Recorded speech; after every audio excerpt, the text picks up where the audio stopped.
What's up, good people? Welcome back to another episode of Talk of the Shore. My name is Ralan Wardlaw. Yo, my name is Langston Frazier. We're back another week, another episode. What's another up, man? Week, another podcast. Had a week off, you know. Hey, did you enjoy your spring break? Yo, let me tell you about my spring break. Insane. The 3 days we technically got off, I was working the whole time. The other, 3 or 4 days was apartment shopping. So, no. Okay. You find anything you like? I did. Signed the lease. Adulting. Okay. All right. Signing that lease, getting ready to start life in College Park. Yeah, man. My spring break, however, I just use it as time to relax. The day I was trying to go to the beach, it started I don't want to say raining. It was a weird weather day, so I didn't go. But I definitely got some R&R. I really did. And then led right into watching the NCAA tournament. Bracket was done. Yeah. Man. But shout out to all the, mid-majors that got it done this year. Especially, Oral Roberts still dancing. Still dancing. At the time we were recording, Oral Roberts is still dancing. So I'm just impressed by all the teams. A lot of solid matches, good knockouts. Couple come from behind wins and couple close buzzer beaters. It got over everything. It's been a good turn. But then the other part too, I said was I was talking to one of my friends. I told him, I said, I think there's going to be a lot of upsets early, but I think the teams that are really good would be good later on, because even though there's been a lot of upsets, Baylor looked good, Gonzaga looked good, Michigan. They had a little scare in the second round, but they looked good. So the teams that have been good all year have looked good, but man, so many upsets. I couldn't tell you right now who's gonna win. I gotta look at my Sweet 16 again.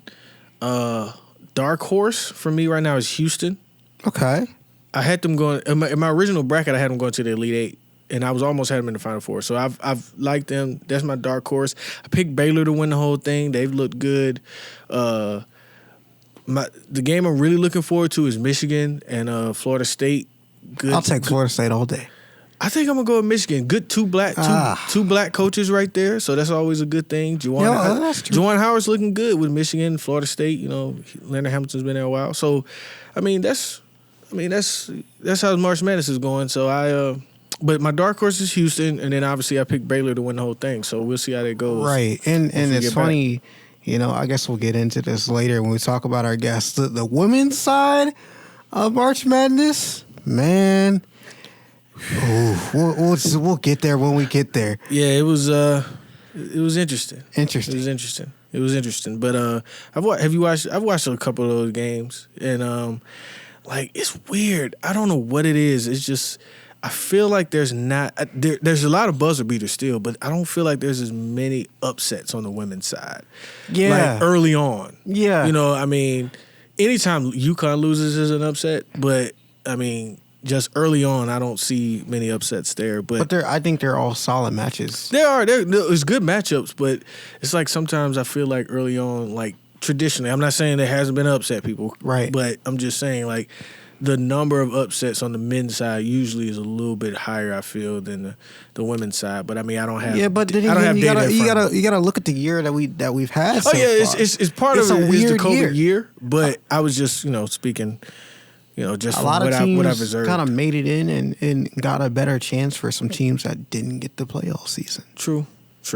We had 2 HBCUs in. Yeah, they're always in. 2 HBCUs are always in. SWAC and the MEAC are always in. But for both of them to win, for them both win. First of all, Norfolk State tried to give it away.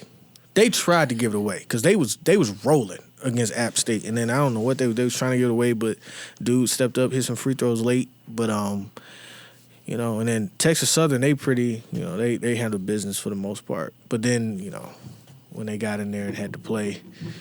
Michigan and Gonzaga didn't go well, but hey, I like the effort. They tried. First time a MEAC and SWAC school won in the tournament. Let's keep it that way. That's a slight HBCU fact that a MEAC school and a SWAC school both won this year, which will lead us into our true HBCU fact of the day that we have for you to give us. HBCU fact of the day. Mm-hmm. I have a good one for you. All right. Okay. The everybody needs funding for college and whatnot to go to school, especially students and universities and whatnot. And if you don't have funding, you will meet Aunt Sally Mae real quick. You know her? On and off relationship. It's been okay. My higher education experience has been good. I have been able to afford it. But actually, I got just thought of another one too, which kind of relates to this. But here's your fact of the day. Do you know what the difference is between the Thurgood Marshall College Fund and the United Negro College Fund? What's the difference between the two? I do know the difference. Well, for people who don't know, the difference is basically these two amazing scholarship funds or these kind of companies and organizations help support HBCUs and PBIs, which are predominantly black institutions, and basically students in achieving their dreams of higher education. The Thurgood Marshall College Fund supports public universities, which according to the website as of this morning, 47 universities that they support. And the United Negro College Fund supports private institutions, and they support a total of 37 institutions across the country. Now, something that just happened yesterday officially that kind of helps UMES, Maryland Eastern Shore. The governor signed into law the 15-year legal battle with kind of disparities of institutional funding from kind of state of Maryland and different bodies. I think it's $577 million. Yeah, it's $577 million. It's going to be split up between the 4 Maryland HBCUs. You got Coppin State, Bowie State, Morgan State, and Maryland Eastern Shore dished out over the next 10 years. So that basically means $9.6 million for us annually. That starts in the fiscal year 2023 for the next 10 years. So that's on top of what we already get. That's big. That's big. That's big news. That's big news. Big news. That's big news, and it's a great thing. It's coming from. I grew up in South Carolina. Went to South Carolina State, which is a public HBCU, which is a Thurgood Marshall College Fund school. Maryland Eastern Shore is a Thurgood Marshall school, but it was the only public HBCU in the state, so it kind of limited, your choices. So being in Maryland and having 4 HBCUs that are public is pretty cool. Pretty cool. So now we will, take a quick shift. Like sometimes you do in your baseball defense, you have to put a shift on. And we'll introduce our guest, who is Thomas Gray. We'll call him Tom, though. Coach Thomas. Coach Tom. Sometimes on the show. Sometimes we call him Tom, and he's the head strength and conditioning coach here at Maryland Eastern Shore. What's up, Tom? How's it going, guys? Going good. Going good. Good to have you here. You're familiar with the show, right? Very familiar. Okay, very familiar with the show. Very familiar with the show. So you know how we start off. Where are you from, Tom? I'm from Delmar, Delaware. Delmar, Delaware. That's a tongue twister. You say it too fast. What's the difference in? Well, we'll get into. We'll get there. Can you explain Delmar, Delaware, in 3 words? 3 words. I would definitely say small, hardcore, and maybe afterthought. Ooh. Afterthought. Yeah. Afterthought. Do we give it to him? No, afterthought in the afterthought hyphenated. is one word. Okay. It's not a word. It's not a hyphenated. I'm just trying to make sure. We just pick up people because people try to do hyphenated words. Or make 2 words into a hyphenated word. Thank you, Trevor. He passed. He's okay. Yeah, he passed. So you're good. So why would you say small and hardcore and afterthought? So small, like my graduating class when I was there was the largest one of the 4 classes that was there, and I had 119 kids in my class. I think at one point in time, we were like the smallest public high school in the state of Delaware. Okay. I say hardcore because if you're from Delmar, you know everybody, no matter what. You say hi to everybody, and you bleed orange and blue. Like we have football playoffs almost every year. We won a state title not that long ago. And basically, like, we have to go upstate almost every year because Delmar's as far south as it gets. Mm-hmm. And, there will be people lining the highway to say goodbye to the kids to go up north to play. That's cool. That's what's up. So, well, can you explain? I know this, but can you explain the name Delmar and where it like comes from? So Delmar is basically half of it is split between the state of Delaware and half is in Maryland. I live in this Delaware side. See, that's where we go. Like, how do you determine like? Okay, so if I live in Delmar, Maryland, all right, do I have to go to high school in Maryland? And then if I stay in Delaware, Delmar, Delaware, do I go to school in Delaware? Or does it not matter? So out here, it's really interesting because the elementary school is in the state of Maryland, but the high school is in the state of Delaware. So depending on what grade you're in is where you go, but you follow what your district does. Like, it's not like, Sussex County, which is Delaware's county, has like a 2-hour fog delay. So no matter what, it goes off a Delmar school district, not like this county or this county. Yeah. So if Sussex County says we got a 2-hour fog delay, then the elementary school kids So the high school kids would stay home. And if in where would they be? Wicomico County in Maryland? Like if you're in Delmar, Maryland, so actually County? Because Sussex County is such all the counties out here are so large because there's not a whole lot out here. Yeah. It goes by your school district. Okay. So like you'll see Delmar School District, and then like even further north, like if there's no fog, like Dover High School, Dover School District, that type of stuff. Gotcha. So yeah, I guess it's broken down like a little extra because where I grew up, we have counties and then districts inside of the county, but most of the time, if one district in the county does something, then everybody, the other two kind of fall in line for the most part. Yeah. But I guess I guess I was asking more based on the fact that it's in two different states. No, the only thing that really gets interesting is like baseball wise, right? The school itself was in Delaware, so we played Delaware schools, But for Little League, the Little League park was in Maryland, so we played all of these Maryland school districts. Got you. That's cool. Like confusing and tricky when you think about it in terms of like where you're gonna go to school, who you're gonna play in, your average, baseball game. But I think that kind of makes your experience kind of unique. You're seeing a whole bunch of different people. You got friends in two different states automatically. Right, yeah, you do. I think that's super cool. You do. But the state of Delaware is pretty tiny. It is. Like, it's funny. Like, I thought about this. I was in Delaware this past weekend, and Delaware is the first state. You know what I mean? And for it to be the first state, why did they make it so small? Right. Like, you would think the first state would be the size of Texas. Just taking up all the union. Like, but no. But it's the smallest state, but it's the first state. Did they, growing up in Delaware, do they teach y'all, like, Delaware history and why, the first state is small? No. I don't think. Did they teach us why states are made the way they are?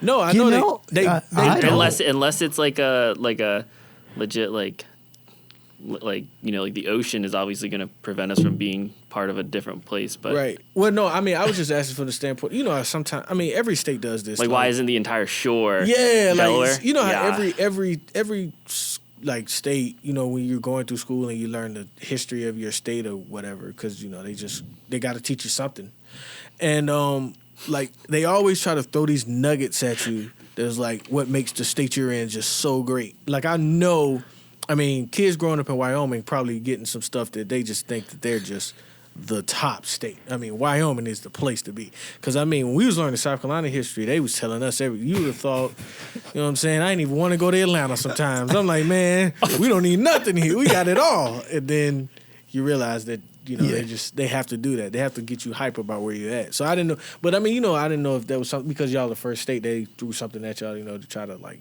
I guess make it extra. Put some extra pizzazz and show the first. Really, I feel like all they have to do is say there's no sales tax, and people are like, yes, Delaware. No sales tax, one area code. Exactly. Yeah, I just noticed that one area code, 302, baby. Yeah, that's all they got. So you get a tattoo, you know what it's gonna be. I know, but then I guess how long would you say it takes to get from like Delmar up to I don't know, Wilmington and those areas, like Newark, northern, right? The northern part of tippy top. I mean, like probably if you're probably moving, like maybe like 2.5, maybe 3, depending on the traffic. Yeah. You know, that's pretty good. Then the northern part of Delaware is always weird because I know I drove to Philly and it feels like I felt like one time I was driving to Philly and I got out of Delaware, went to Pennsylvania, and then I felt like I took a left turn and was back in Delaware. Yeah. Probably. Then took another like turn the top portion of Delaware is basically a bunch of people that work in like DC and like Philly, and because it's cheaper to live there than it does in like DC. Oh, for sure. Night and day. I got you. I'm with you on that. So, slight Delaware history lesson, people. One area code, Delmar is in Maryland and Delaware. So it's the city small enough but big enough for 2 states. That's actually its motto. The little town too big for one state. Yeah. Fun fact. I got another fun fact. What is it? Today is Maryland Day. What is Maryland Day? Maryland does not need another day to be celebrated. Just What is Maryland Day? Just to celebrate our state, man. So what are you doing to celebrate? Nothing much, a couple retweets. That's about it. Throw the Maryland flag up and down. I was gonna say, what are you gonna shotgun? But we got the best state flag though out of anybody. So listen, for those of age, go get you some Natty Bo today. I was gonna say shotgun in an Old Bay. That's what Old it is. Bay. We say go get you while having a Maryland flag on your back. Look, go to Wawa. With a blue crab and drink a Natty Bo. That's how you celebrate Maryland Day. I might get that done. If you're of age, if you're of age, not if you're an athlete. Not if you're a student athlete. Not if you're a student athlete either. Athlete in general. You know what I'm saying? LeBron James ain't out here drinking Natty Bo's. Steph Curry ain't drinking Natty Bo's. You know what I'm saying? Skylar Diggins-Smith ain't drinking Natty Bo's. And they all out here. Is high-performing athletes. You know what I mean? Stay off the drinks, kids. But anyway, that kind of helps us transition into what you do. Your 4th season here, like Ralan said earlier, the head strength and conditioning coach at Maryland Eastern Shore. So kind of tell us what that entails, your day-to-day job, kind of what your role covers here at the Shore. Yeah, so here I think is very unique because there's only me. So, I mean, you go to a big school, each sport has their own strength and conditioning coach. Here, I have all the teams.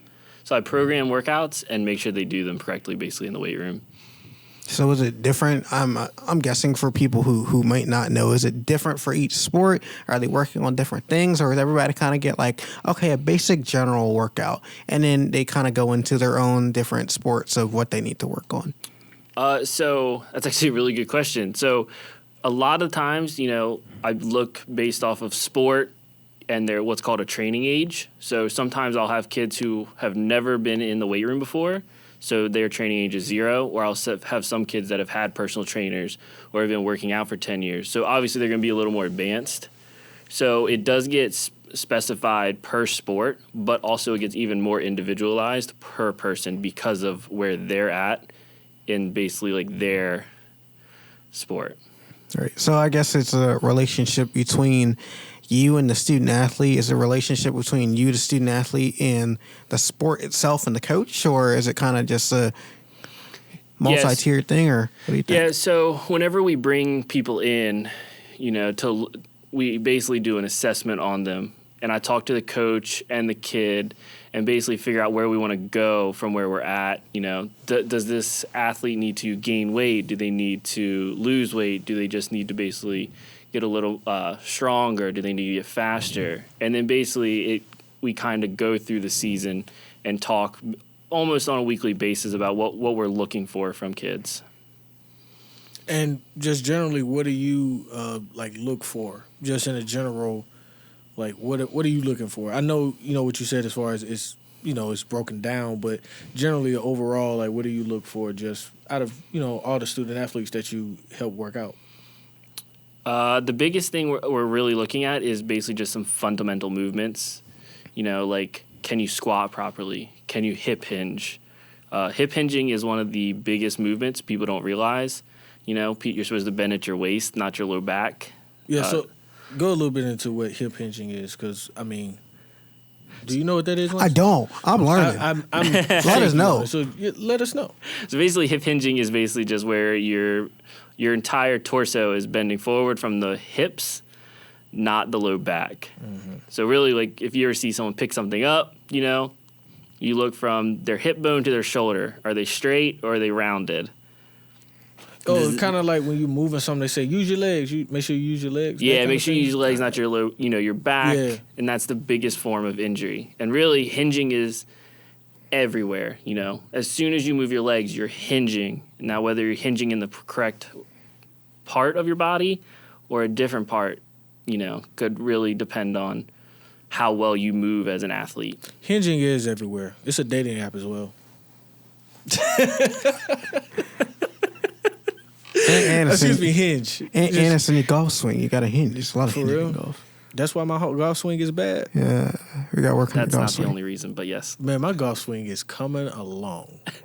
We'll get to that later. It's coming along. We'll get to that later. Just leave me alone, guys. But let's go back.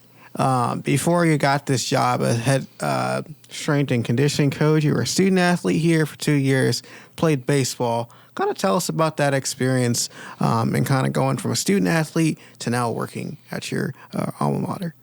It's actually a very different story, I think, because I only played baseball for 2 years. I wasn't on a scholarship or anything like that through athletics. I actually had an academic scholarship through the honors program. So not playing baseball didn't really affect me a whole lot, other than my day-to-day not playing baseball every day. I graduated in 3.5 due to this. So really, I did my internship very early on, and I actually got to do it with Pat Nativio, our head athletic trainer. And she actually kept me on for the last semester in the spring. So I really worked with her for almost an entire year, almost as an intern. And then I ended up leaving for 1.5 years, coming back and working with her for another semester. And she was like, hey, you should really, think about getting this certification, which is the CSCS, which is a Certified Strength and Conditioning Specialist, which is needed for the job. And she was like, I think you'd be great for it. So I got this certification over the summer, applied, got it. But, I mean, it's definitely very interesting starting very young, I believe I was like 23 when I first started.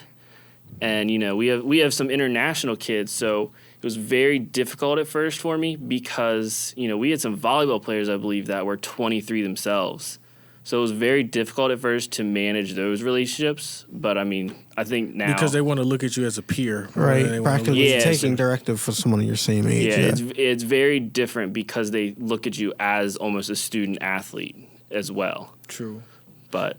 Yeah, especially if they were... Yeah, because, I mean, I know when I got here, there were still some student athletes that were actually competing when you were still in undergrad. So now you're like the strength and conditioning coach, and they were like, hey...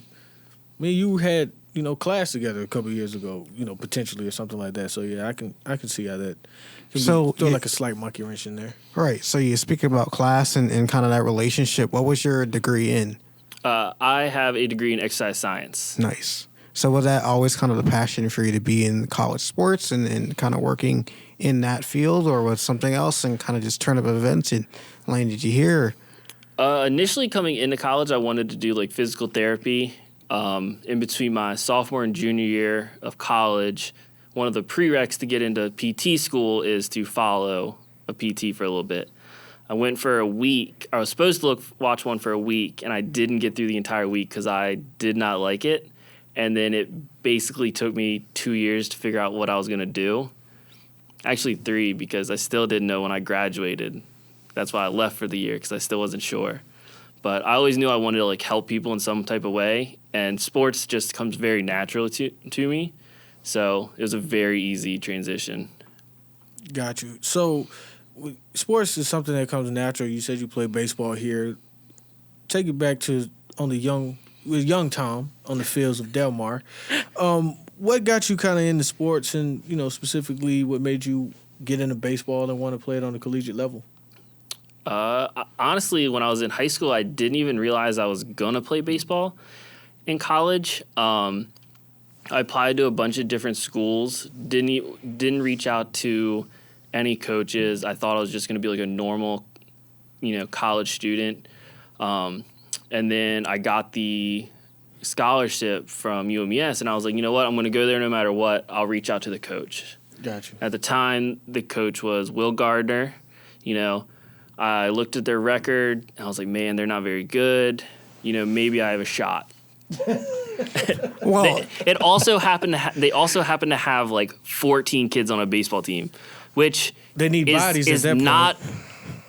Enough It's to play 60 games. How many, in your, opinion, how many people do you think a collegiate baseball team should usually carry? At a minimum 25. That's what I was going to say. Minimum like 25. Yeesh. At a minimum. Close to half of those guys are going to be pitchers or somebody who can pitch. Right. Because those aren't, it's a reason in the major leagues they pitch once every 5 days. It's a reason for that. Because, you can't, you're not trying to have the whole pitching staff need Tommy John. I'm just saying. Like, because Tommy John, that's a year off rip. Like, that's, Right. He ain't going anywhere. Yeah, like, Tommy John is like ACL, Achilles, minimum year.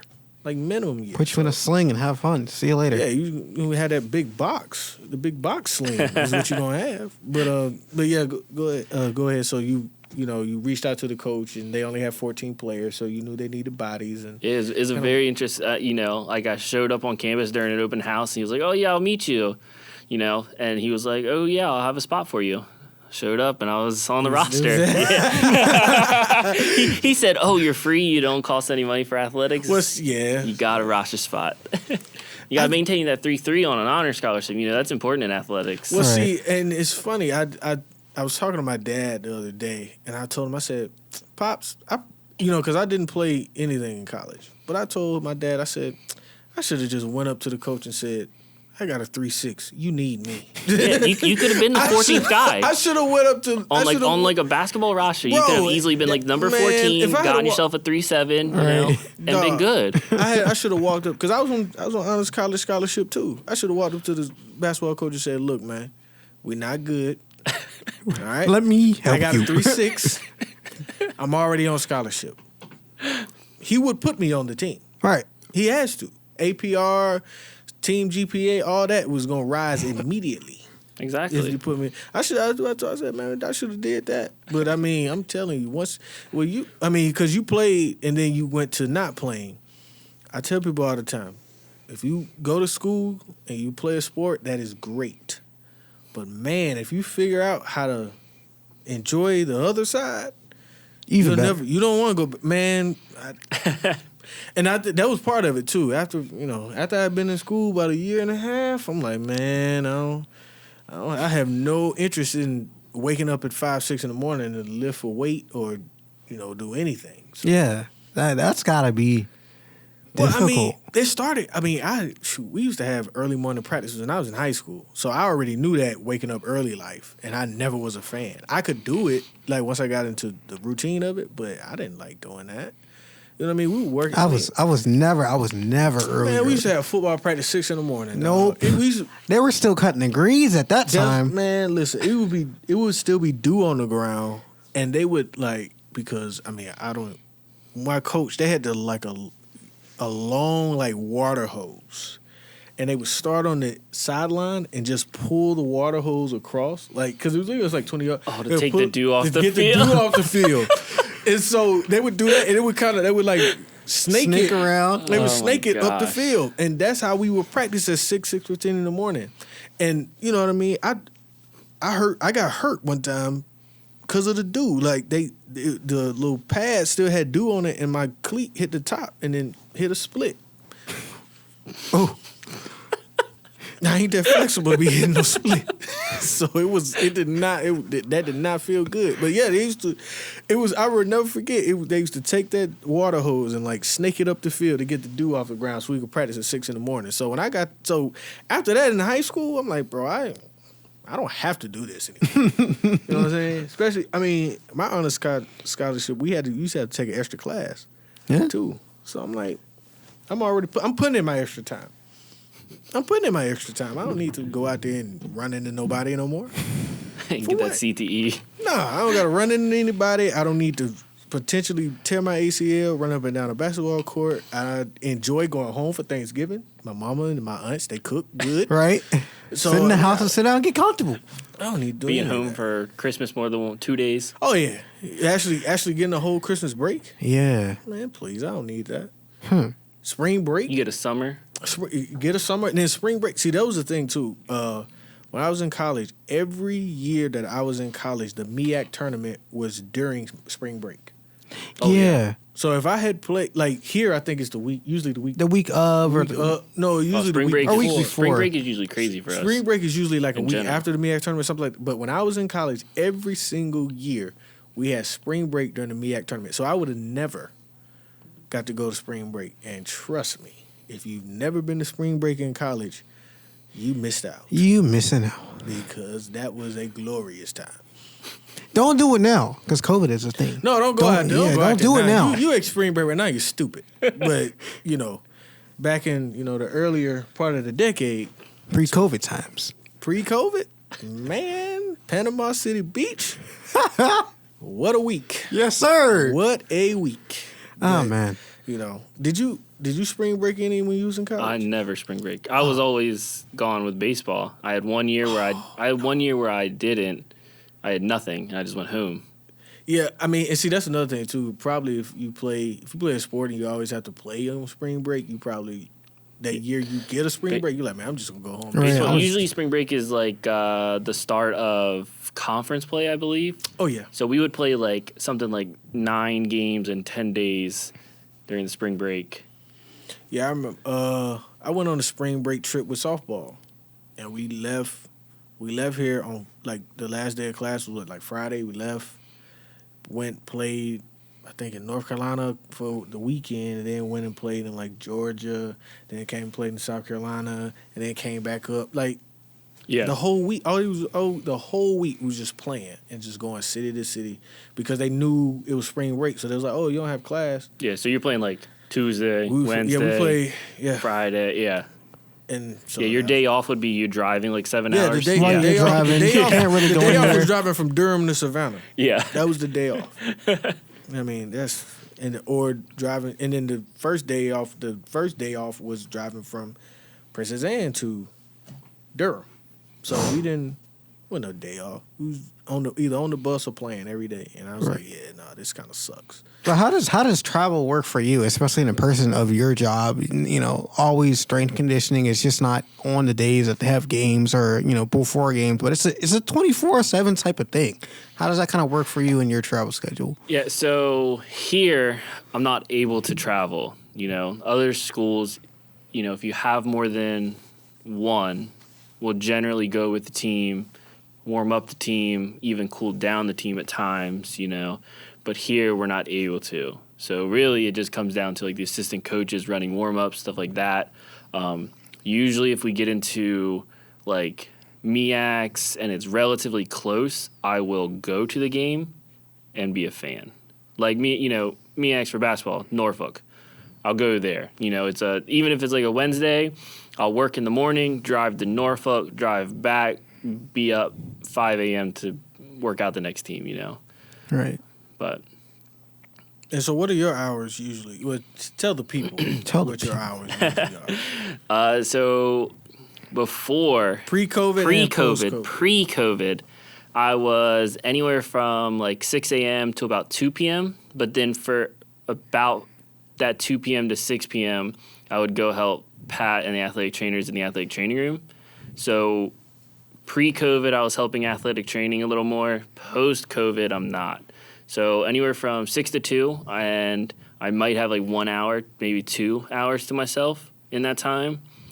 Now I have, on 3 of my 5 days, like 11 teams in 12 hours because of the spacing issues we have and stuff like that.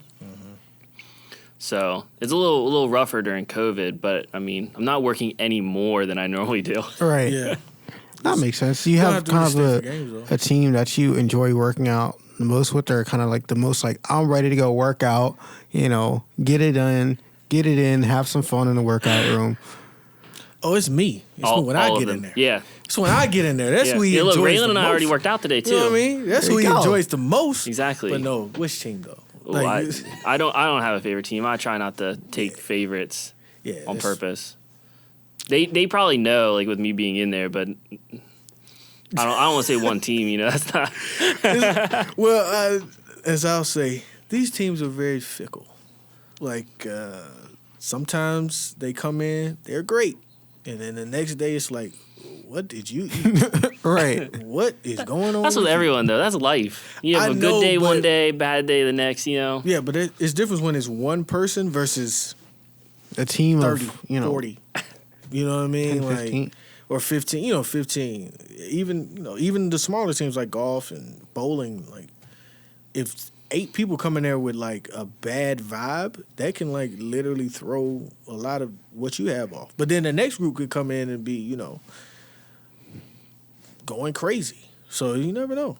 You never know. But, I definitely live, like, an hour at a time during the day. Highs, lows. Yeah, it's like, what's this team going to give me? Exactly. What's this team going to give me? Right. Speaking of kind of trainings, and you laughed when I mentioned it earlier. This whole NCAA women's March Madness debacle that's apparently now been fixed. Call it a disaster. Call it a disaster. Call it a disaster. Yeah, I'm trying to be nice. A public relations if you don't know what happened. Obviously, with COVID, they're playing the men's and the women's tournament in 2 different areas. The men's got a state-of-the-art training facility, courts and everything, whole 9. And I saw it on TikTok. I really shouldn't be laughing, but it was really just bad. Literally a weight rack, maybe 10, 15 dumbbells. That's all they got. And I don't think that picture was edited in any form or the way, and they have plenty of space. Don't forget the yoga mats. Good Lord. Y'all didn't see that? They had yoga mats there. But go ahead, But it was, and you were saying a PR nightmare. And with everything, especially on social media and all these student athletes on their social media, and some of them are on TikTok and Instagram, whatever the case may be, having fun trying to take in the experience. Yeah, NCAA got something handed to them. They did. But what are your thoughts on the issue? Honestly, I think it's almost really insulting to women athletes. Women work out just as hard, if not harder, than males. And to give them these tiny little rubber dumbbells that you would see at maybe like a Curves. No offense to Curves or anything like that. If you're working out, you're working out. But these are high-level athletes. Like, the first picture that came out was from the sports performance coach from Stanford. That's not a small school. Like, there are better gyms and hotels than what they gave them. And it wasn't for lack of space or anything like that, I don't think. And, I could almost guarantee that there's like half of those girls on the Oregon team, because I believe the Oregon girl is the one that made the TikTok or whatever, could probably outlift half of the men's teams that are in, San Antonio or in Indy. But and the worst thing is in Indianapolis, you don't even have it's not. I don't even want to call it state of the art. It was just some racks, dumbbells, and space. That's all you need. And I think it was not a good look for them to give them some rubber 20-pound dumbbells. Right. I would say I'm very impressed by kind of the outpouring of support that they got across the country from different athletes and, companies that, sell, sports equipment, said, we'll stock your gym. It'll be there by tomorrow. And look where it's brought us. Great tournament so far. Yeah, I'll play slight devil's advocate here. Even before I saw that, I already knew that the things that I had a feeling that there were some men's tournament things that were going to be better than the women's tournament things because of money and things of that nature.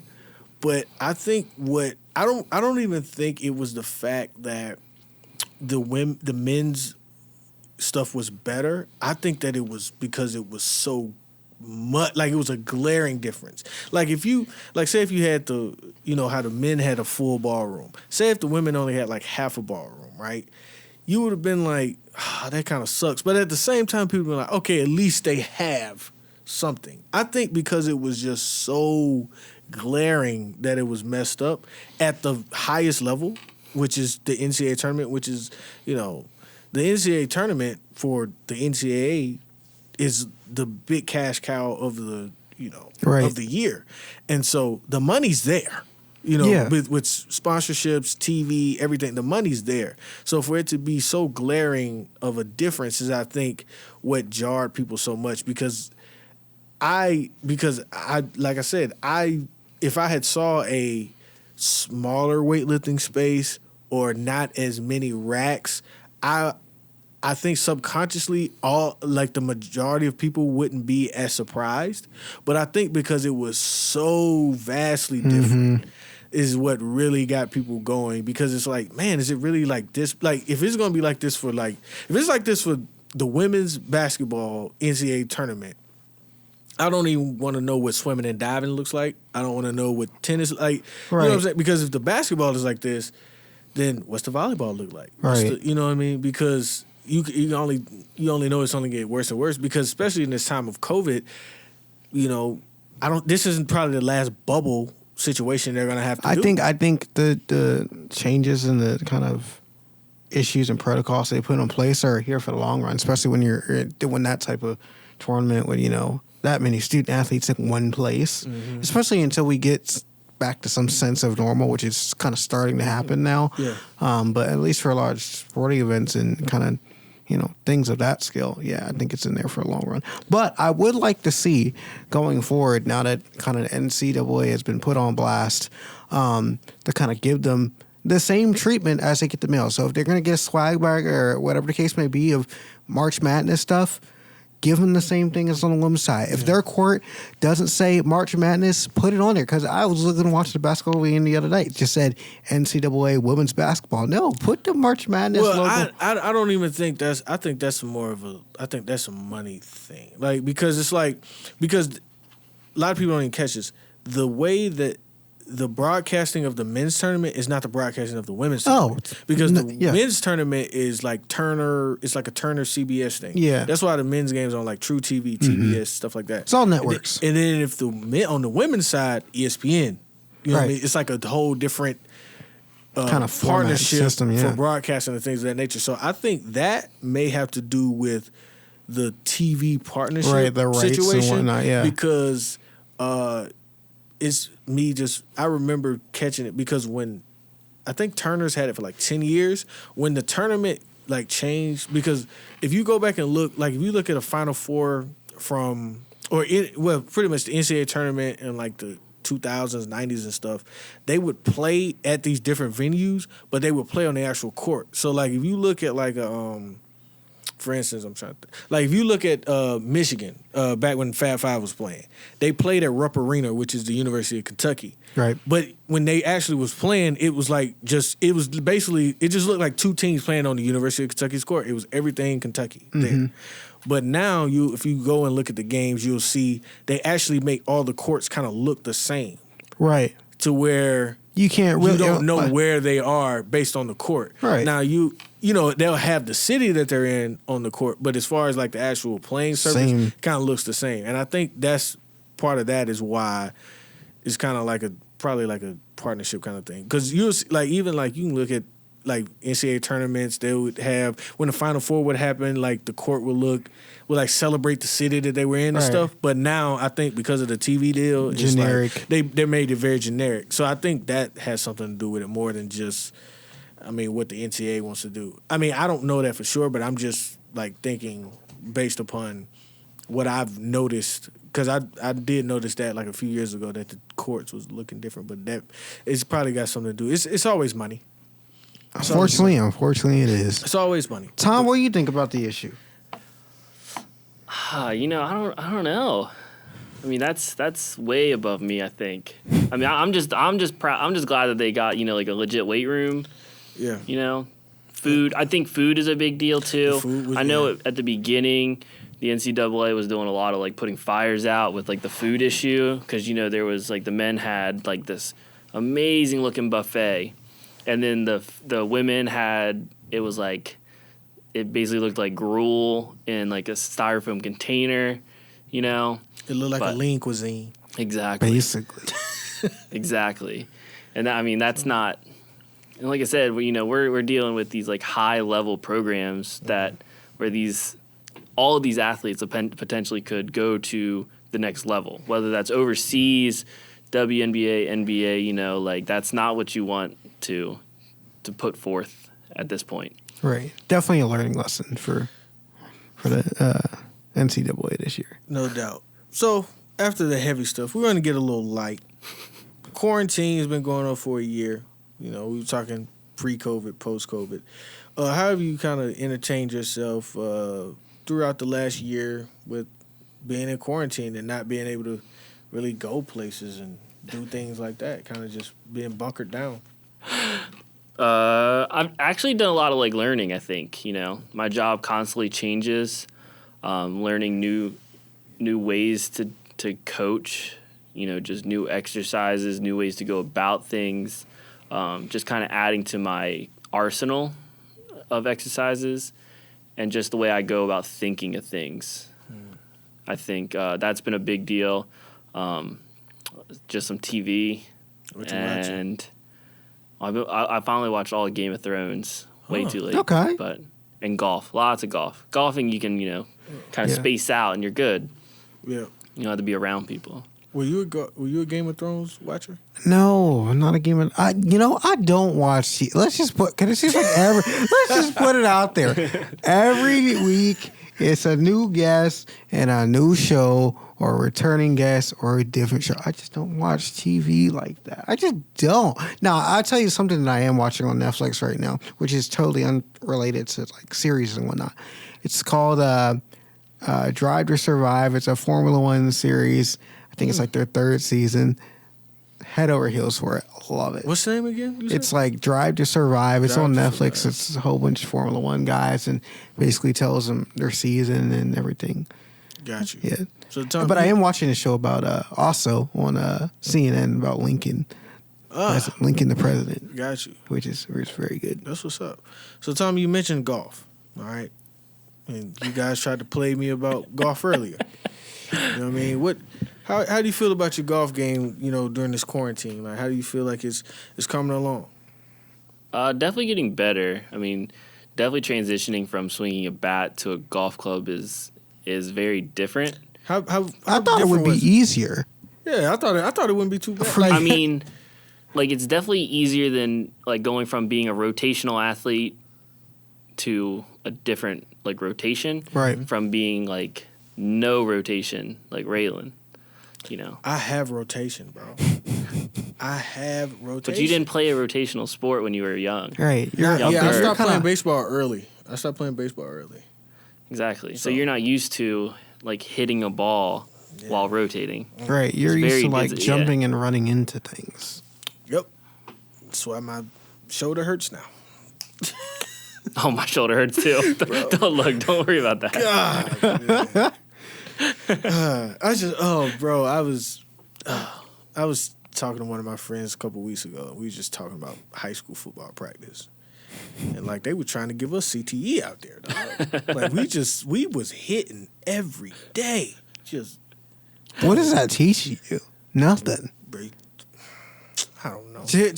In a broader scale of things, not really. Just learn how to run into things and. Nah, I mean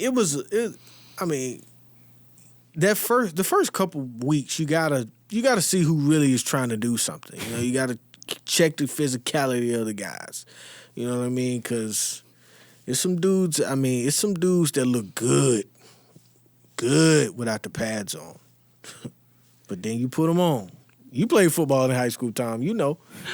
Dude, I kicked.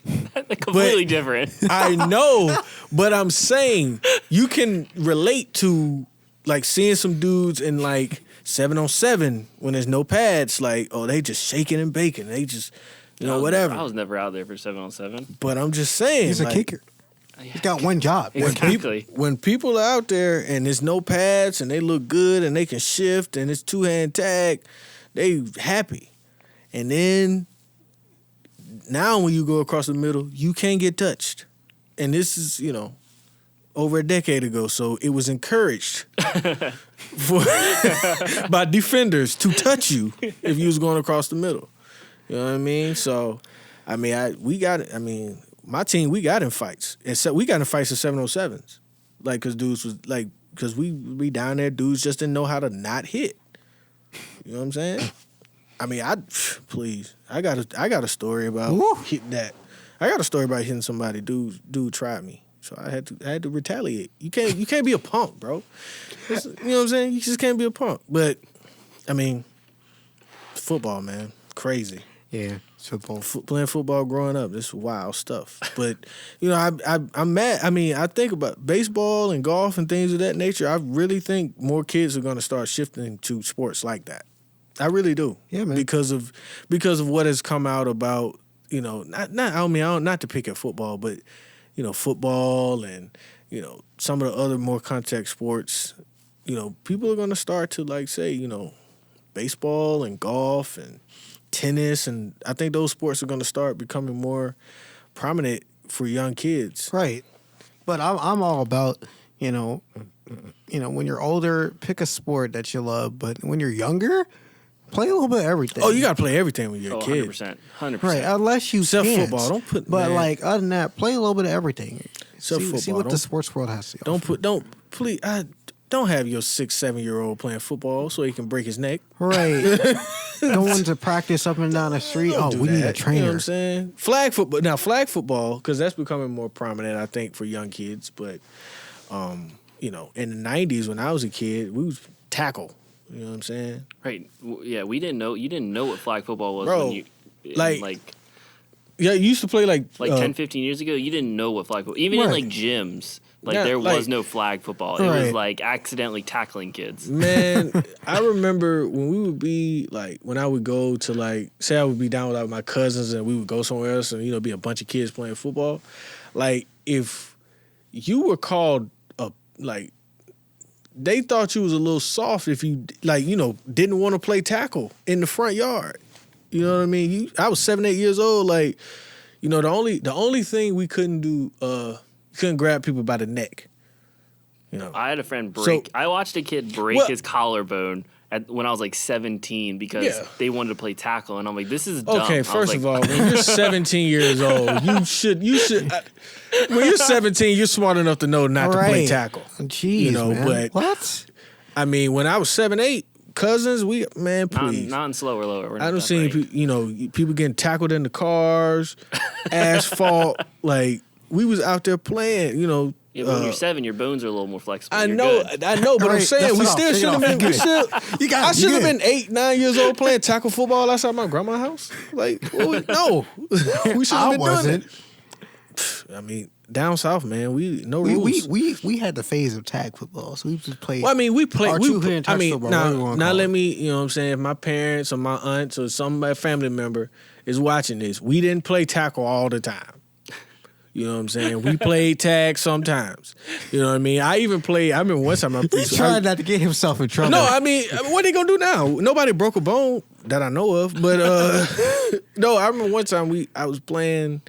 I was with one of my friends. We was in his neighborhood playing, and the way that we played was it was tackle until somebody's mom came outside. Right. Then it was tag.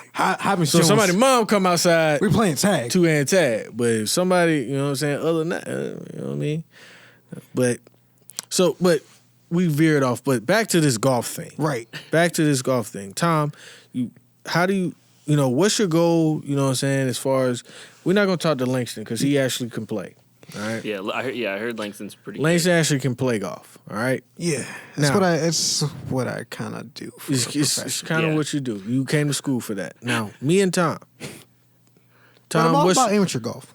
Go ahead. But Tom, what's your goal, as the summer, weather's turned, we can get back out there. It's great today. I'm surprised you're not out there now. And if we hadn't had the podcast, I promise we had talked. It's funny, we talked about playing. I was like, we got to do the podcast, right? You know what I'm saying? Because we was lining it up, get out there today. But it rained a lot yesterday, so the puddles might be bad in some spots. True. On the fairway, protect the fairway, but always. Anyway, and then plus too, if we got puddles, I don't need to play with puddles because my ball will end up. Bad. Yeah, it's bad enough. Right. I'm trying to figure out where our balls are anyway. Yeah, but what's your goal like? For this, as this summer approaches, how do you feel? How you feeling? Let's start with the driver. How you feeling with the driver? Oh, any of the long clubs are real ugly for me right now. Got a real nasty slice. You got any? Gotta love a slice. What are you, right-handed? Yeah. Yeah. Club phase now, just a smidge. See, I hear that all the time. What is that? That's a common perception though that the longer clubs are typically the hardest hit because it's the longest club to hit. I get that. It's the fastest club you swing. Mostly, don't talk to Bryson DeChambeau. This man hits it way too far, but. It's the hardest. It's the hardest club to hit, and the shorter club is the more control we have over because it's a shorter club, obviously. It's just practice and knowing how to, like you're saying, working out strength and conditioning, knowing how to use your body, use your hips in the right way. That's all it is. You need to practice effectively. Just don't go out there to bang golf balls. If you're gonna go out there to bang golf balls, you can do that at Topgolf. Go there. But if you're gonna go out there and play and shoot a score and crack a beer open, enjoy yourself. You know what's funny? Right. I went to Topgolf a few weeks, months or so ago. I don't like Topgolf to work on my swing. Right. Because it's too much other stuff. That's true. I just want to go to Topgolf to see if I can hit one over the barricade in the back like you see all these baseball players do. Oh, yeah. You may. You probably could. I've seen you get a hold of one time. You may. Where we going? That's the question. I mean, I don't know, man. The closest Topgolf is like Norfolk. That's really far. Either Norfolk or you got to go to Ocean. You got to go to National Harbor. Yeah, you got to go to Baltimore. It's one PG. Yeah, National Harbor. I don't think the one in Baltimore is up yet. Oh, it's not? Not that I know of. Oh, you're right. National Harbor. When you said harbor, when I first heard of harbor, I started thinking Baltimore. You're right. I'm National sorry. Harbor. The other end. That's the inner harbor. The inner. Yes, thank you. When he said harbor, I'm not from up here, guys. I don't know. You know what I mean? You've been here 3 years. And until this year, I really couldn't explore because I was traveling the whole time with teams. Right. And now you can't because you're locked up in COVID. Exactly. First off, we go to like the area of Baltimore like at least a month out of the year with all those sports. Oh, I totally. know, but when I go to Baltimore, it's not like, hey guys, drop me off. I'ma just go chill. You could definitely walk there. Just walk through. No. I will wherever part of Baltimore we're in, I go and explore like that area. But usually it's like downtown, like Inner Harbor, right? I said that Inner Harbor. So I know Inner Harbor and stuff, but like outside of I hadn't really got a chance to go to those places because I'm on the bus. I don't have any transportation, and I'm not trying to take Uber everywhere. So you know what I'm saying? I mean, because most of the time at night, if I want to go somewhere, I would have to Uber. So you already calculating in your mind. All right, cool. I'm gonna have to use this Uber twice tonight just to go get food if I can't find. Then you gotta pay for the actual. Yeah. food. So now I'm like, okay, like how many Uber rides am I gonna take in this 2 to 3 day span? You're not trying to take a bunch. Right. And then also, like I was saying, you probably got another city to be at next weekend or whatever. But I like that. That's a good thing that you when you travel with the teams that you like to go explore the city that you're in. I do, but I mean, at least try to. But this was like, but Topgolf though, man, I because it's so much going on. But where the wings at? Can I get something to drink? Somebody got some water? Right. Somebody's on a date over here. It's just music. It's pretty crazy. My thing, like, I think it's pretty crazy to think, like now thinking of like COVID. Like before, you like go eat a wing, lick your fingers, and then go grab a golf club that like other people were literally doing the same exact thing, right, like 20 minutes before you. That's pretty wild to think of, because they aren't cleaning those things, right? Well, then now they probably are. When I went, I said, "Can we get some sanitation, please?" You know what I mean? Because, I mean, just I was with a few people. I'm like, you know what I'm saying? Even though we had all been tested and stuff, you still right, just to be on the safe side. Here's the pros thing to do. You bring your own clubs to Topgolf. I bring my own clubs. I don't swing with the clubs. That's me. I'm not gonna I feel like your game is a lot better with Topgolf if you bring your own clubs. That's just me. That's because you're a professional. Yeah. We're amateurs. We just whacking it, bro. We ain't out there. But go ahead, whack it though. That's cool. Just get it down the fairway. Hit a target, get you some points on the board, and you good. I mean, I get points. I'm not gonna act like I don't get points. But I mean, as far as actually I'm working on the swing, it's a little bit harder to do when you have a lot of distractions going on. Because in the golf course, well, you know, me personally, Tom, you've played. Well, both of you played golf. Yeah, we both played. We all three played. I'm bringing the speaker out there. You know what I mean? Trust me, I'm not going to be out here for the speaker. I'm not going to be out here for 4.5 hours. We've definitely been a couple places where like Biggie has come on, and then like all the old men out there like staring at us like, what's going on over there? What are these hoodlums out here doing? No, it's like like what? That was Pat's fault. We were out there playing, and Pat said, I said, I'm about to turn music on. Are there any requests? And Pat looked me dead in my face, and she said, play Biggie. And I said, okay. You think I'm not? Because, please, Pat was with me. I knew I wasn't getting in trouble with her with me. But, so that was the time that the Biggie, and they looked at us crazy. But, like, every other time I try to find something pretty middle of the road. Like, we was listening to Eminem one time. Played Jack Harlow when we went, and then I try to keep it. I'm not gonna blast Migos out there. Right. I could. If you on the opposite end of the golf course, no one's in with their whole. Go ahead. I'm all for having relaxing golf. But it's just play the clean version. Don't play the but then you mess. You gotta get. I like my music authentic. I want it authentic. We're definitely not out there being like disrespectful. No, it's not like blasting, but it's like it'll be like because what happened would be how like when you go like say you playing. We golf really slow because we're really bad. And then but when you go and then somebody else will come back up and then that's when it like I know because the time they caught was when we were out there actually about to hit and it was on the cart and then they were like on the other side so they were actually closer to the cart because of the it's a snake and then they were like. What's going on? They kind of like look. They was like, "What's going on?" Oh yeah.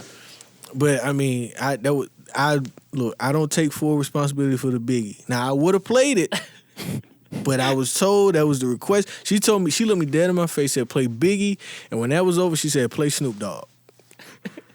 Straight up, like respect. So I played what she asked me to play, and I was. You know what I'm saying? I respected her wishes, and that's what I did. But usually when I'm out there, I like, you know what I'm saying? We go a little bit. Outkast is a good go-to. Right. We're out there playing. Outkast is a good go-to. But, but you got to, you have to. You usually take a speaker? My problem is not having my speaker charged in time for me to go. So when I think of it, I'm like, okay, if I'm not listening to music on my hearing aids, because that I can do that, they're Bluetooth, yay for me. But like, if I'm not listening to my speaker, I forget to plug it in ahead of time, and I'm thinking like, oh, man, I should bring some music. Like I played golf Tuesday, and I was like, let me charge my speaker the night before so we can, relax, because we were solely going to play golf to relax. Oh yeah, all for it. Like if Tom or somebody text me and say, hey, let's go play golf on Friday. Man, I plugged that joint up Wednesday night. Right. And I plug it up Wednesday night. I'm starting to get into the attitude of just having a personal mini little speaker just to clip to my golf bag. So I don't have to carry multiple speakers around with me. So I don't forget it. Because I'm typically, if you're me, I play golf. But you have to charge that one too, though. Yeah, too. But then again, it's only for your golf bag. And you only use it when you're playing golf. So when you're done, you turn it off. And it lasts you 5 or 6 rounds. That's dope. That's like a month for us. That's what I'm saying. That's there you go. That's a long time because, what I'm saying? That's what I mean. Man, look. Say, we plan on, what's today? At the time of recording, it's a Thursday. If I go home tonight and they say, hey, we're going to go play at 9 a.m. in the morning, I'm putting a speaker on me. I could be listening to it right then. I turn it off, because you need to. I'm already. Especially when you're not good. It's very. I know different. I'm going to play bad when I get out there. Right. So I need something to like take the edge off. You know what I'm saying? If I'm gonna play bad, Michael Jackson gonna help me feel better.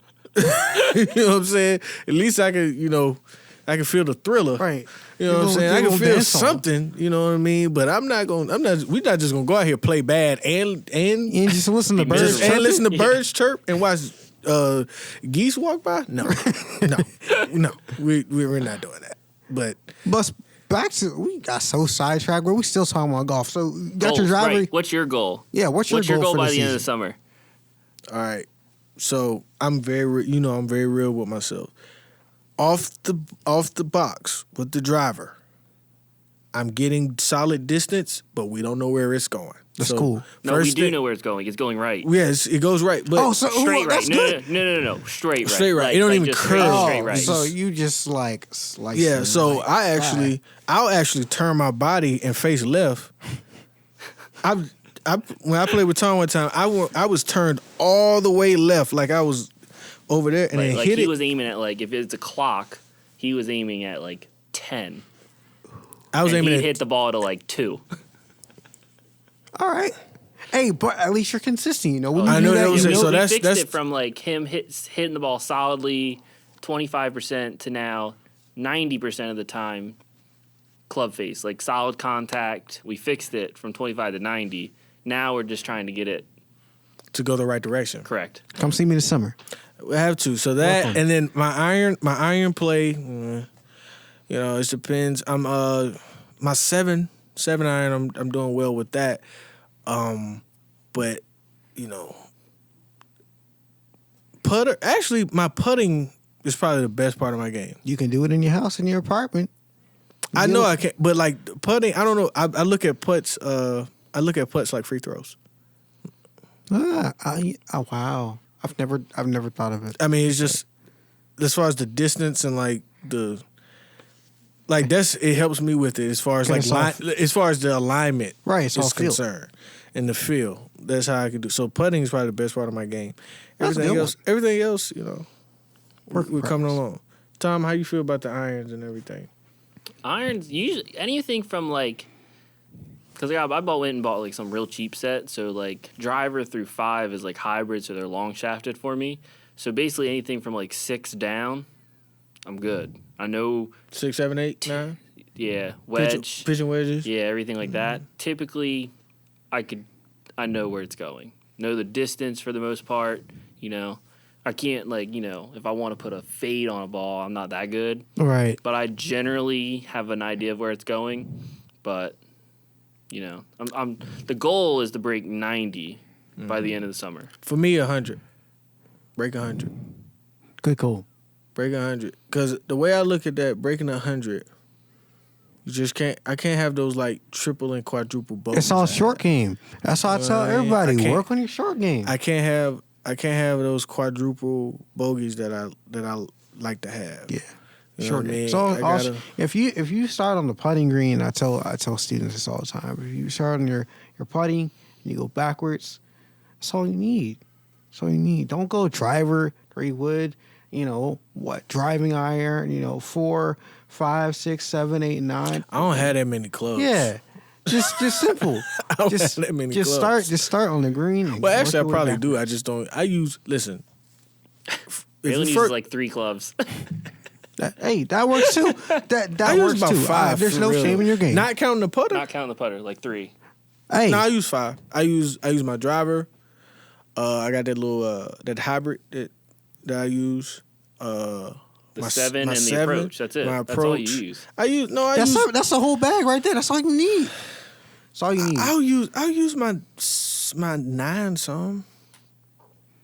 My 9 and my 5 are 5A and 5B of where they're used. Depending on if we're on a par 5, I'll probably use my 5 iron.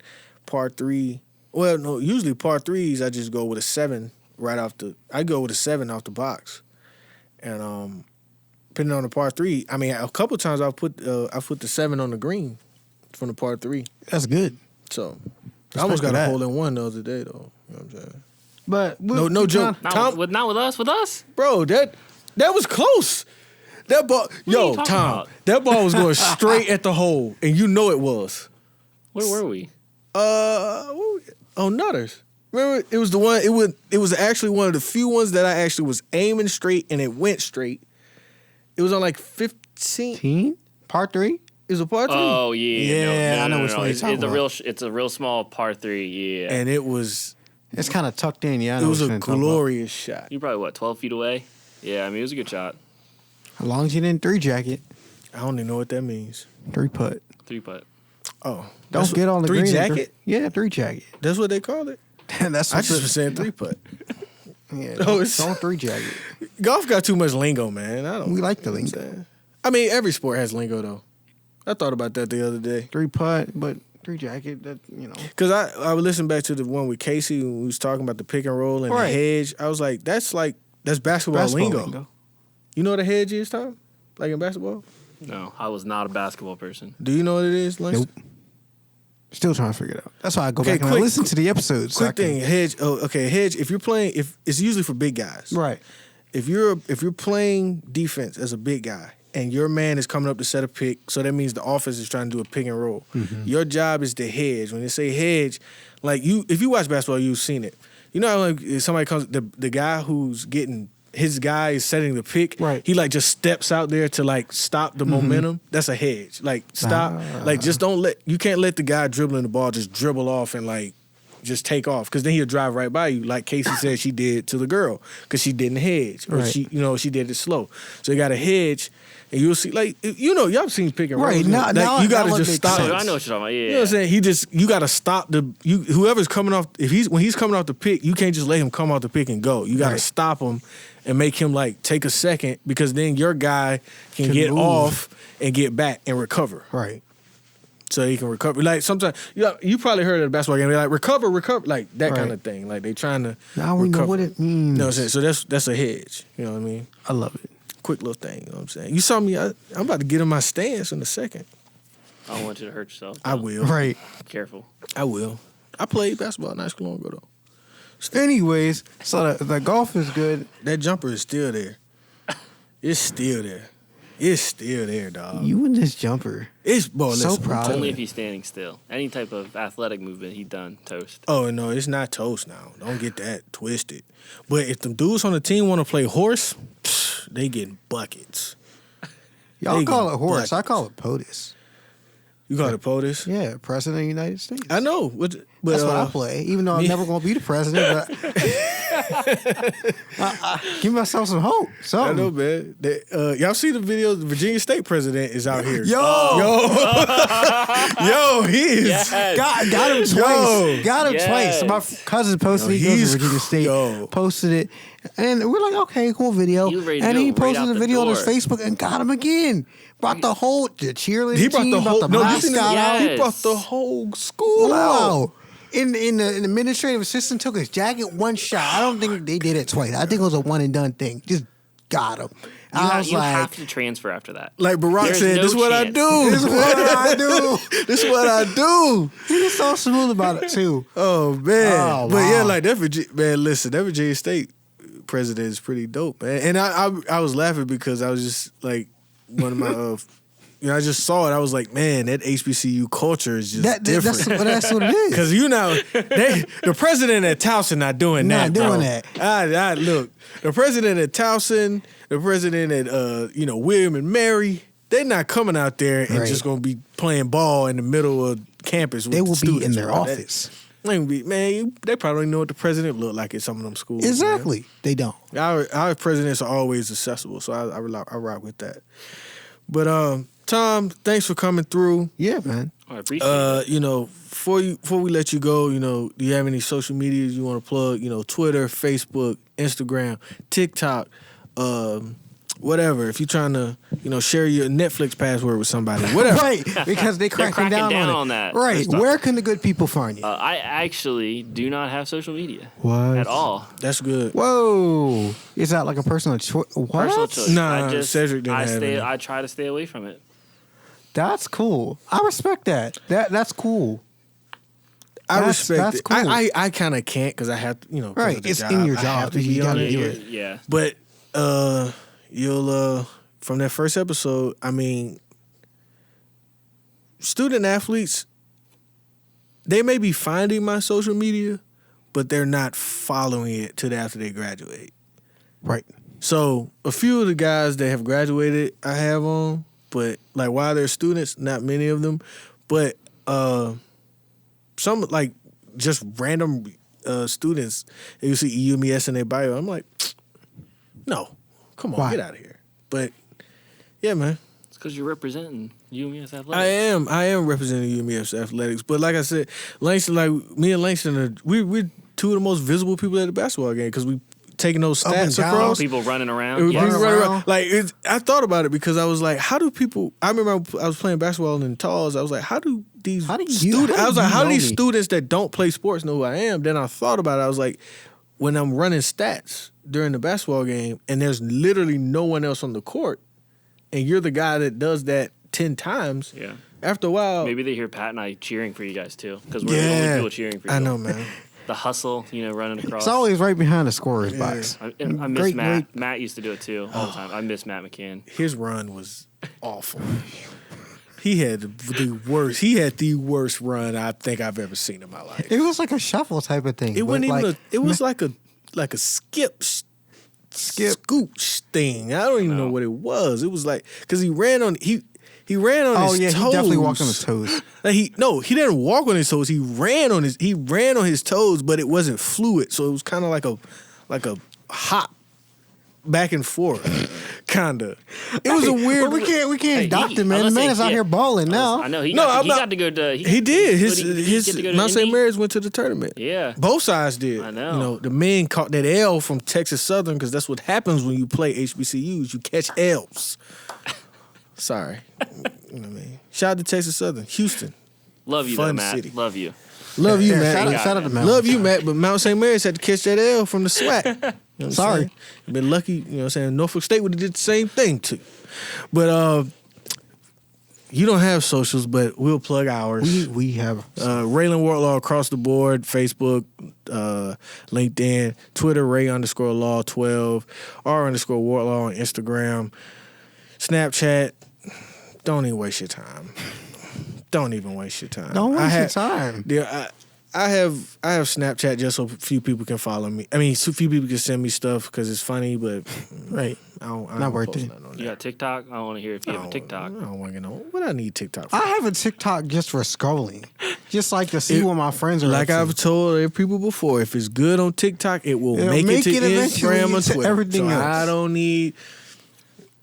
That girl, the girl from Oregon, the NCAA situation, she put that on TikTok, but I saw it on where? Twitter and Instagram. I don't need TikTok. I don't need to learn how to do no dance. I'm not a savage. I ain't classy, boozy, ratchet. I don't need none of that. But shout out to Meg Thee Stallion, though. Her and Cardi B's performance at the Grammys was quite interesting. It was quite interesting. You know what I mean? It caused the uproar. Yeah. On the socials. Yeah. But it was a good performance, if I have to say so. But, I'm just one man. Right. I'm just one man. I was asleep. I don't watch the Grammys. Some of us got to wake up for... I didn't watch the Grammys. I saw it on Twitter the next day, and I was thoroughly impressed. Yeah, see, because most of these performance shows are now like, they're just performances. They take care of the awards at like 2 o'clock in the afternoon while everybody's still at work. I was thoroughly impressed by their performance. It was interesting. I didn't know what to think, and I still don't know what to think. It was scenic. It was real scenic. Y'all, just go watch it if you haven't seen it. Just go watch it. You'll see Viewer discretion is advised. We like to keep this show rated G. We won't. That's why I said viewer discretion is advised. It's like a little sticker that they have on rap albums. Yeah. Definitely for that performance. But yeah, you can follow me on Twitter. I'm at Langston Frazier. You can follow me on LinkedIn at Langston Frazier. All one the same thing, spelled with a Z, not a S. Mm-hmm. You can follow my other podcast called The Langston Frazier Show. Wherever you get your podcasts, new podcasts coming soon. I've just been too busy, so I haven't been able to sit down and record episodes.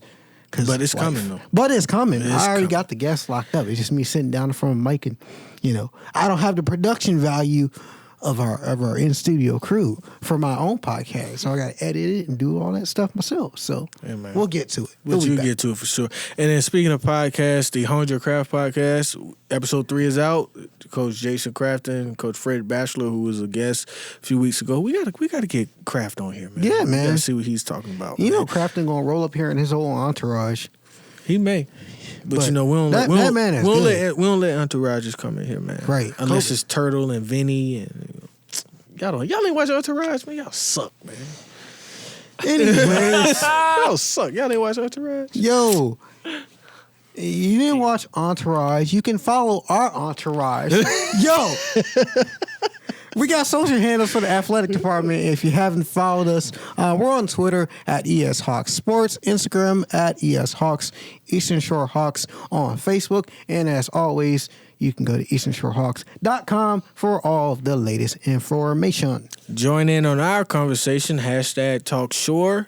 Remember, this is on Apple Podcast, Spotify, Google Play, wherever you find your podcast, we're there. And on YouTube. For the visuals, shout out to YouTube. My dad, shout out to my dad, you know what I mean? He said, I like the YouTube version. Right. I'm going to stick with the YouTube so version. Share it, like it, leave a comment. That's what's up. And email us at talkshore@gmail.com. If you want to have any requests for guests or whatnot you want to see on the show. Yeah, but we have to talk. I got some. I think we can pull off it for our next guest, but keep them on their toes, man. Well, shout out to our in-studio crew for being here. Absolutely. Shout out to our control room and our director, Joseph Bird. I'll shout him out because he's been doing it for the last 3 or 4 episodes. There you go, Joe. We see you. Joe you are seen, Joe. Making us look good. Shout out to Mr. Brophy. We got these brand new chairs. Oh, man, look. What I say? Feel like I'm on Letterman, man. We feel good. You know so shout out to them for all the great work that they do. Of course, this podcast has been produced with COVID-19 measures in place. We've all been tested for COVID, and we are all negative. And if we got any other issue, you will not see us that following week. Absolutely. But vaccine shot number 2 on the way from me. Man, I don't think I shared that. I had 1 shot in on the vaccine. I haven't got mine yet. I guess I'm still a little too young to get mine. I'm still waiting until the ages bump up and the qualifications come forward so I can get mine. If you wanted to call me old, just say that. Because our age difference is not that bad. I'm not gonna lie though. When I went to get mine, I felt like an embryo in there. You were a university official, dude. I had to wait in a chair for 30 minutes, and I was like, there was 6 people waiting, and me and only one other person was using the actual chair, not the one that they brought, like a wheelchair. Yeah, bro, it was me, Trevor, Sean. Where I felt like we were the only 3 able-bodied people in there, dog. It was wild. Old people. I was like, no. But, hey, 1 down, 1 to go. Can't wait for April to hit. You know what I'm saying? So I can go ahead and I can... enjoy the nice weather. And and then, too, once I get my second shot, I can get free donuts at Krispy Kreme for the rest of the year. There you go. See, aren't you glad Marshall Cropper took you on a couple trips? Now you know where all the Krispy Kremes are at. No, it's not, because I don't look. My goal is to lose weight. We have a pandemic that we're trying to get people healthy, right? And what is the first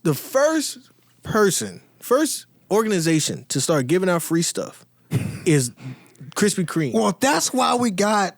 You either go one way or the other. You're either going full Krispy Kreme or went super healthy during quarantine. Well, that's why we got Tom. You go work out with Tom. You wipe it all away in an hour. You good. In an hour. First of all, everybody knows you don't eat 1 Krispy Kreme. That's true. Krispy Kreme is worse than Lay's. Especially if it's one of them hot and ready ones. Right. Oh, nope. If that red light is on, cut it out. Man, let's get up off here, because Joe is probably sitting in control. Like, what these people. Joe's like, wrap it up. So, thanks for tuning in to this episode of Talking the Shore. My name is Ralan Wardlaw. I'm Langston Frazier. We'll see you next week on Talking the Shore. Thank you, everybody.